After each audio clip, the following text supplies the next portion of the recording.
Good morning students. आप लोगों ने मेरा पहला वाला लेक्चर जो अटेंड किया था, आज उसी के आगे हम लोग फिर कंटिन्यू करते हैं। चलिए, ओके।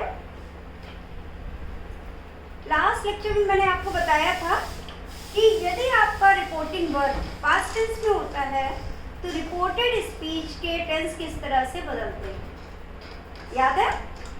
अब उसी के आगे मैं कंटिन्यू करती हूँ कि यदि आपका रिपोर्टिंग वर्ब पास्ट टेंस में है लेकिन आपके रिपोर्टेड स्पीच में कोई यूनिवर्सल ट्रुथ है तो टेंस नहीं बदलेगा।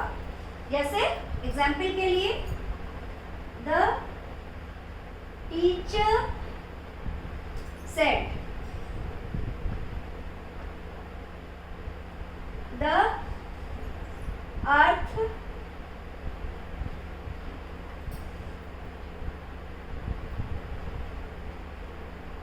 moves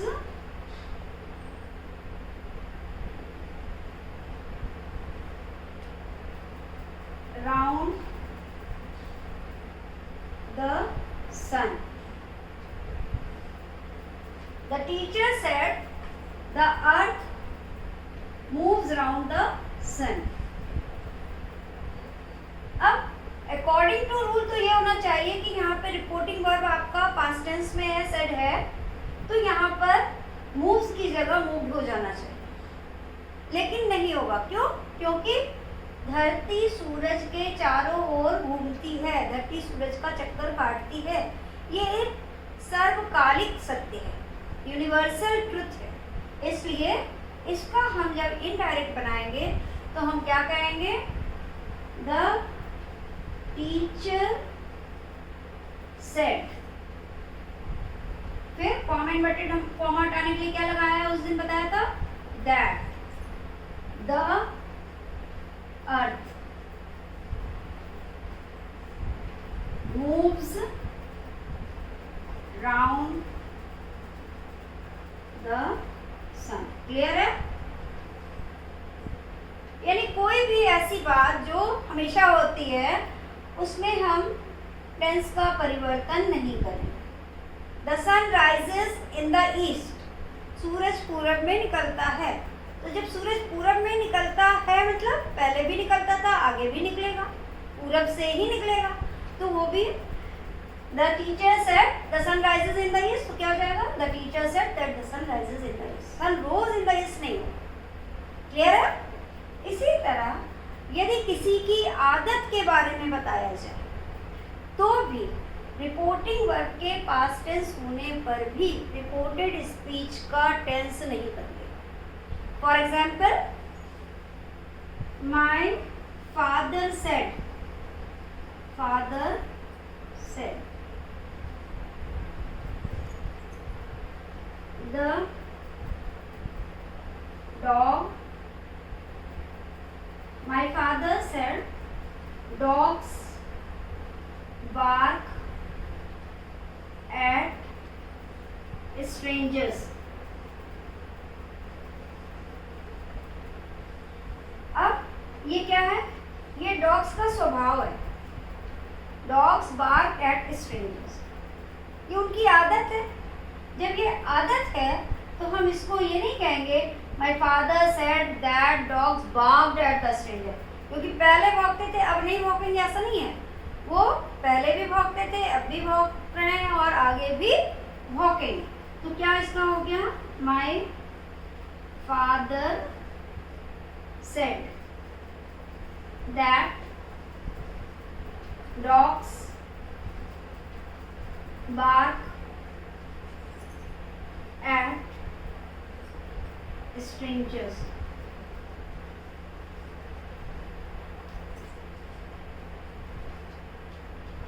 ठीक है? अब नेक्स्ट सेंटेंस अगर इसी तरीके से, यदि कोई पॉलिसी हो, कोई मुहावरा हो, कोई कहावत हो तो उसमें भी टेंस नहीं बदलेगा। जैसे my mother said honesty is the best policy. honesty is the best policy. ठीक है, अभी क्या है, एक कहावत है, ईमानदारी सबसे अच्छी नीति. अब इस कहावत है क्योंकि ये हमेशा सच बात है, ईमानदारी से बड़ी कोई चीज़ ही नहीं है, तो हम क्या कहेंगे, my mother said that honesty is the best policy. Honesty was the best policy नहीं होगा. My mother said that honesty is the best policy. ठीक है, ऊपर का थोड़ा सा मिटा दो बच्चों.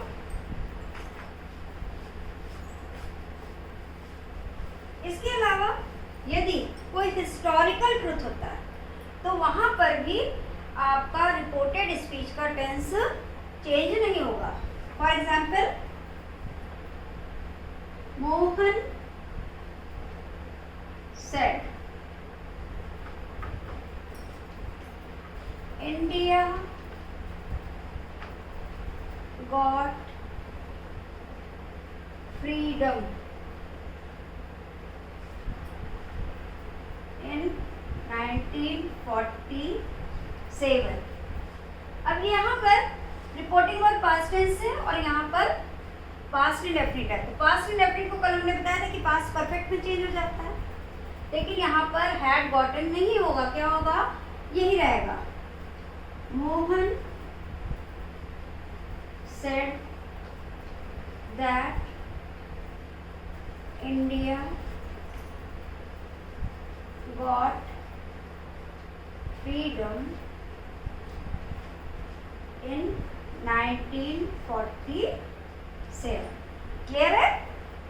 तो आज आपको हमने एक नई बात क्या बताई कि जब आपका रिपोर्टिंग वर्ब पास्ट टेंस में हो लेकिन रिपोर्टेड स्पीच में कोई ऐसी बात हो जो यूनिवर्सल ट्रूथ हो, जैसे the sun rises in the east, the earth moves around the sun, या फिर किसी स्वभाव के बारे में हो, dogs bark at the stranger, या कोई कहावत या मुहावरा हो, honesty is the best policy, या कोई ऐतिहासिक तथ्य सत्य हो, इंडिया गॉट फ्रीडम इन 1947, इस तरह की बात हो, तो रिपोर्टेड स्पीच का टेंस जो था वही रहेगा, उसमें हम कोई परिवर्तन नहीं करेंगे. क्लियर हो गया? अब हम आगे दूसरी बात करते हैं. मैंने उस दिन आपको प्रॉमिस किया था ना कि मैं आपको कोई जादुई मंत्र दूंगी. दे दूं? तैयार हैं आप लोग? ठीक है. किस चीज के लिए मंत्र देने कहा था? मैंने कहा था कि प्रोनाउन को चेंज करने में आप लोग बहुत गलतियां करते हैं, तो मैं प्रोनाउन को चेंज करने के लिए आपको एक जादुई मंत्र देने वाली हूँ. ध्यान से सुनिएगा, ठीक है? अब पहली बात तो प्रोनाउन क्या होता है ये सबको पता है. जो शब्द नाउन की जगह यूज किए जाते हैं उसको प्रोनाउन कहते हैं, मालूम है? जब हम डायरेक्ट सेंटेंस को इनडायरेक्ट नरेशन में चेंज करते हैं तो उसमें जो फर्स्ट पर्सन और सेकंड पर्सन के प्रोनाउन आते हैं रिपोर्टेड स्पीच में, उसको हम किस तरह से चेंज करेंगे इसके विषय में अब हम लोग पढ़ते हैं. मान लीजिए आपका सेंटेंस है I said, I am a doctor. ठीक है? अब ये I क्या है? फर्स्ट पर्सन का प्रोनाउन है, और ये I क्या है? ये भी फर्स्ट पर्सन का प्रोनाउन है. I said that, इसका इनडायरेक्ट बनेगा तो क्या बना? I said that. ये I किसके लिए आया है? इस I के लिए आया है, इसलिए ये I ही रह जाएगा. M की जगह क्या हो जाएगा? Was a doctor. ठीक है बच्चों? प्रेजेंट इंडेफिनिट पास्ट इंडेफिनिट में चेंज हो गया. आई के लिए आया था इसलिए आई रह गया. अब इसका जादुई वाला मंत्र तो बता ही दूं आपको। ये मंत्र है आपका, मैं यहाँ साइड में लिख दे रही हूँ। SON/1 2 3। अब ये क्या है, आपने देखा S के नीचे 1 आया, O के नीचे 2 आया, N के नीचे 3 आया। 1 का मतलब फर्स्ट पर्सन के प्रोनाउन। अब फर्स्ट पर्सन के प्रोनाउन आप लोग सब लोग जानते हैं क्या क्या होते हैं, I और V होते हैं। तो I जो है फर्स्ट पर्सन का प्रोनाउन है। फर्स्ट पर्सन का प्रोनाउन S के अनुसार बदलेगा। ये S क्या है, रिपोर्टिंग वर्ब का सब्जेक्ट। रिपोर्टिंग वर्ब क्या होता है, जो इन्वर्टेड कॉमा के बाहर होता है, मैंने बताया था। रिपोर्टिंग वर्ब के बाहर क्या है, सेड। सेड के पहले जो आएगा वो क्या होता है, सब्जेक्ट है। तो ये आई जो है फर्स्ट पर्सन खुद है, इसलिए आई में यहाँ कोई चेंज नहीं हो। मान लीजिए इसकी जगह दूसरा सेंटेंस है, ही said I am not well today. आज मैं स्वस्थ नहीं हूँ। अब ये आई किसके लिए आया है, सेड के पहले क्या है, ही है, यानी ये आई किसके लिए आया है, ही के लिए आया है। तो आंसर आपका क्या हो जाएगा, ही सेड, ये कॉमा हटाने के लिए हमने क्या लगाया, दैट। अब ये आई किसके लिए आया है, सेड के पहले ही है, ही के लिए आया है, तो हम यहाँ क्या लगा देंगे, ही। और एम की जगह पास्ट टेंस में क्या हो जाएगा, वाज नॉट वेल टुडे की जगह हमने उस दिन बताया था क्या हो जाएगा, दैट डे। क्या हो जाएगा, that. he said that he was not well that day। अब यहाँ पर एक और सेंटेंस ले लेते हैं, you said I will not attend the meeting। I will not attend the meeting। ठीक है, you said, तुमने कहा मैं मीटिंग नहीं अटेंड करूंगा। अब यहाँ पर सेट के पहले क्या आया है, you।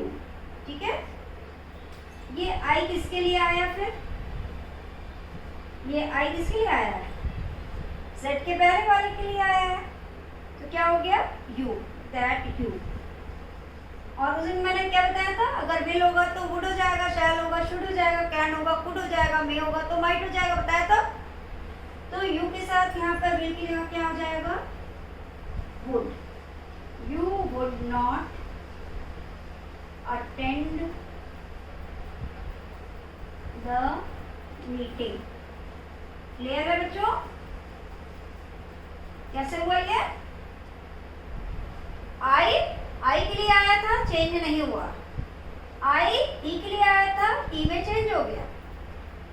आई यू के लिए आया था, यू में चेंज हो गया। ठीक है, अब इसी तरीके से अगर प्लूरल हो तो ही में चेंज हो जाएगा। They said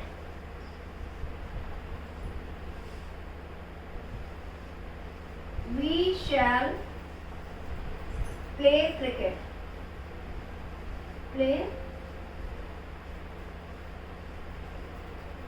we shall play cricket. अब वी किसके लिए आया, वी भी क्या है, आपका फर्स्ट पर्सन का प्रोनाउन है। तो वी किसके लिए आया है, दे के लिए आया है। तो यहाँ क्या हो जाएगा, दे सेड दैट। वी दे के लिए आया तो क्या हो जाएगा, दे वुड प्ले क्रिकेट। समझ में आ रहा है बच्चों, फिर से एक बार देख लीजिए। हमने आपको बताया SON/1 1 2 3। एस का मतलब सब्जेक्ट, ओ का मतलब ऑब्जेक्ट, एन का मतलब नो चेंज। 1 का मतलब फर्स्ट पर्सन का प्रोनाउन, 2 का मतलब सेकंड पर्सन का प्रोनाउन और 3 का मतलब थर्ड पर्सन का प्रोनाउन। अब हमने एग्जाम्पल दिया, I said I am a doctor, I said that I was a doctor. He said I am not well today, he said that he was not well that day.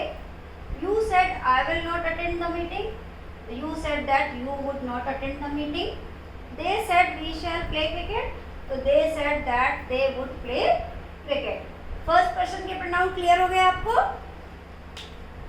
अब हम लोग second person के pronoun की बात करते हैं, ठीक है।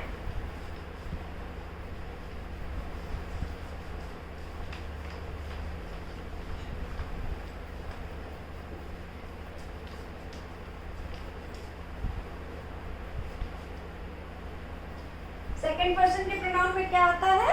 यू, जिससे हम बात करते हैं। फर्स्ट पर्सन मतलब बात करने वाला, सेकंड पर्सन माने बात को सुनने वाला। तो सुनने वाला यानी तुम या आप, यू हो गया। तो रिपोर्टेड स्पीच में आए हुए यू को किसके अनुसार चेंज करेंगे? ऑब्जेक्ट के अनुसार। अब जो भी सेंटेंस हम लिखेंगे उसमें जेड के बाद कोई ऑब्जेक्ट होना जरूरी है।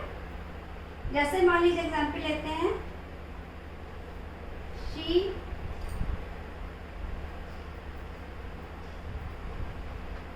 said to me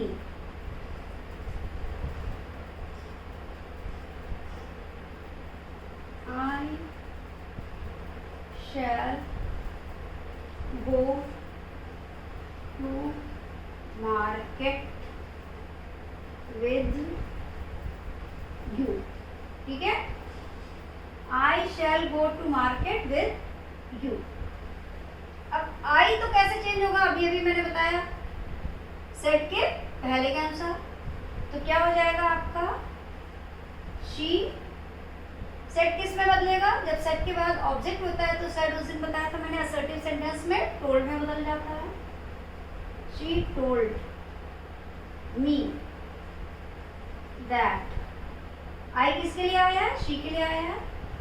she के साथ will लगता है तो क्या हो जाएगा? would go to market with। अब you जो है सेकंड पर्सन का प्रोनाउन है, ये किसके अनुसार बदलेगा? ऑब्जेक्ट के अनुसार। ऑब्जेक्ट क्या है? मी, तो you की जगह क्या हो जाएगा?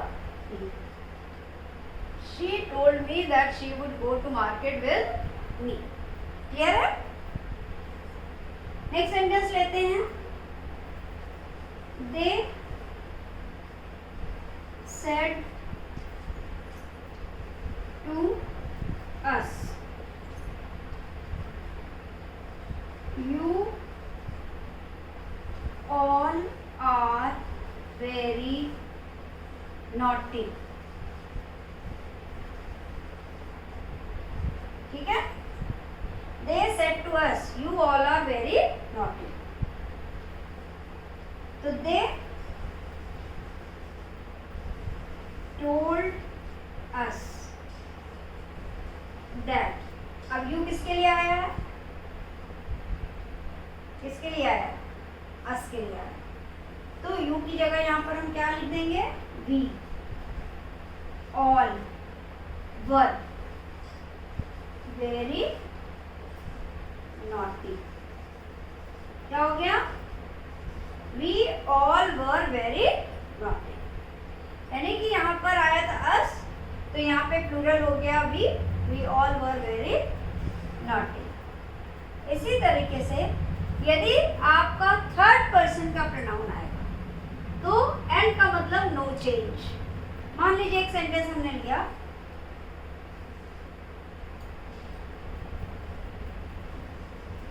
they said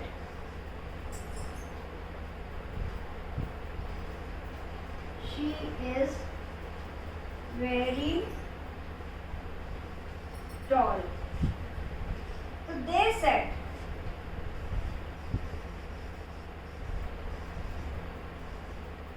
that। अब she किस में आया है? थर्ड पर्सन का प्रोनाउन है, तो क्या हो जाएगा?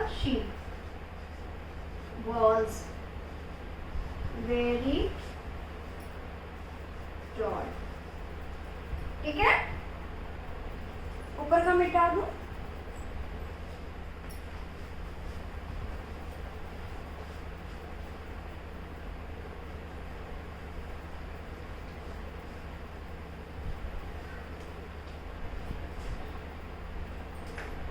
I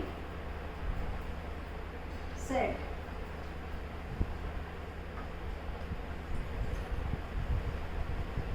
they are playing. ठीक है, तो I said that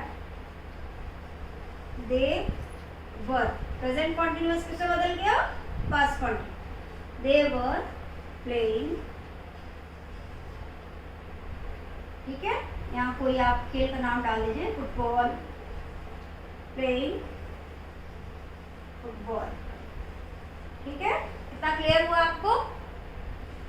हमने आज आपको दो चीजें बताई, एक तो रिपोर्टिंग वर्ब यदि पास्ट टेंस में हो, और रिपोर्टेड स्पीच का टेंस कब नहीं बदलेगा, जब कोई उसमें यूनिवर्सल ट्रुथ हो, कोई हॉबी आदत हो, कोई कहावत या मुहावरा हो, या कोई ऐतिहासिक तथ्य। दूसरी चीज हमने आपको क्या बताया कि प्रोनाउंस कैसे चेंज होते हैं।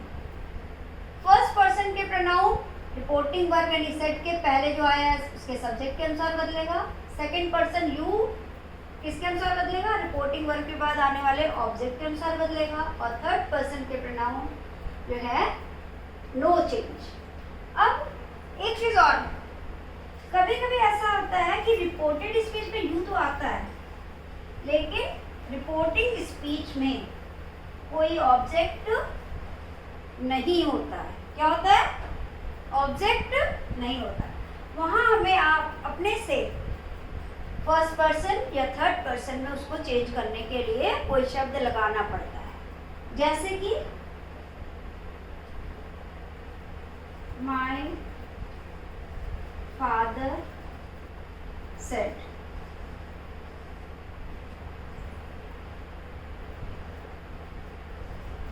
You are very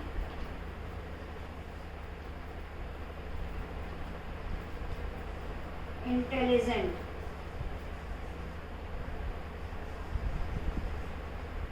अब my father said you are very intelligent, अब यहाँ पे you तो है लेकिन यहाँ said के बाद कुछ नहीं है, और मैंने अभी भी कहा कि you किसके अनुसार बदलेगा, ऑब्जेक्ट के अनुसार बदलेगा।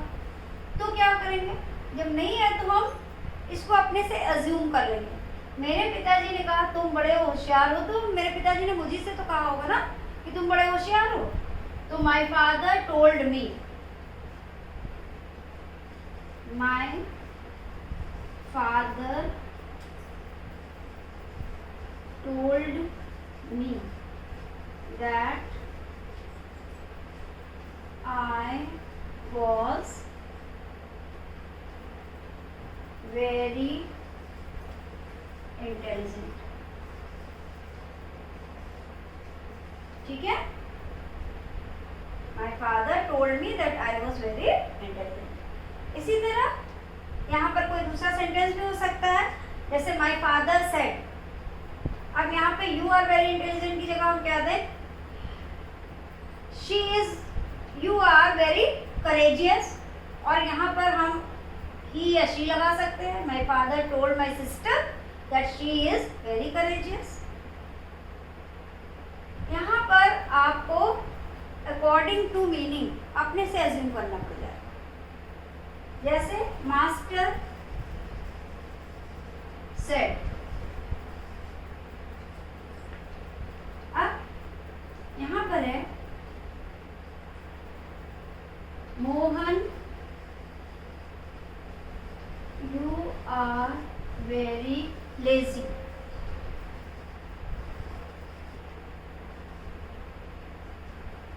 मास्टर सेड, इसका मतलब मोहन उसके सर्वेंट का नाम है। ठीक है, master said Mohan you are very lazy, तुम बहुत सुस्त हो। तो हम हम यहाँ कैसे करेंगे?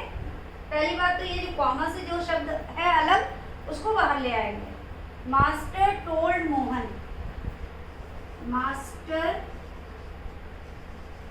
टोल्ड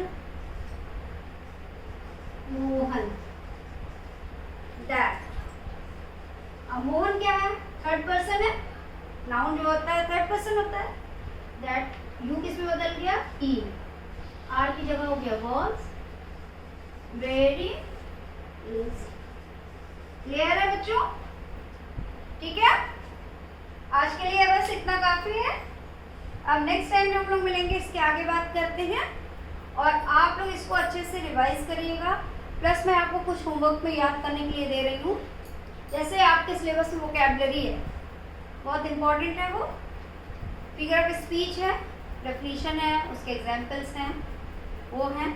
तो आप जो है फिगर ऑफ स्पीच की डेफिनेशन डेली एक डेफिनेशन विद 4 एग्जाम्पल याद करेंगे। पूरे 1 वीक में 7 ही तो डेफिनेशन है, 1 वीक में आपका तैयार हो जाएगा। ठीक है, डेली एक डेफिनेशन विद 4 एग्जाम्पल आप याद करेंगे। जब आपका ये तैयार हो जाएगा तब मैं आपको नेक्स्ट वीक में वोकैबुलरी याद करने के लिए अल्फ़ाबेटिकली दूंगी, और वो सारी चीज़ें मैं सरप्राइज टेस्ट की तरह आपका लूँगी।